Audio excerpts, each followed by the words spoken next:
All right, Swope here. I just wanted to make a quick video showing you some things in Desmos that we'll be doing throughout kind of chapter 5. But one thing is, like, I just have this function already graphed, but um, when you use Desmos, I mean, one nice thing about Desmos is if you like click on your function, there's a lot of dots that pop up, and depending on what you're doing, there's different dots that you'll be looking for.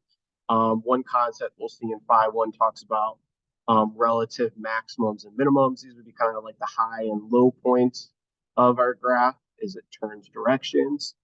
You'll also see your zeros or where your graph crosses the x-axis are also points you should be able to click on. So a lot of times when you graph your function, you'll just be able to click on a lot of points you want. But another function of Desmos that might be helpful to you, because a lot of these problems you're going to be trying to graph it on paper, is if you click this little gear here, it'll say edit list if you hover it.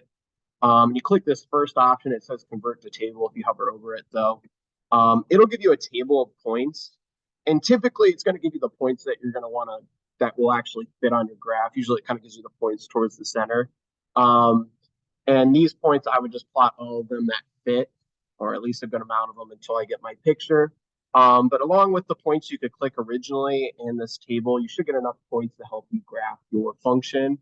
Um, if for some reason you need X values that aren't on here, you also can just edit this table. If I want to know what the Y value -5 is, for example, you can type it in. But typically, once you click this table, it'll give you the points you probably want anyways. Just keep in mind, if you do this, I guess I can still kind of click on the points I want. But sometimes if you're trying to find your relative maximums or minimums, you might want to click out of this table because I think it might mess with the points you're clicking. So just a heads up, if you're looking for a relative max or min or your zeros, you probably don't want to do the table feature.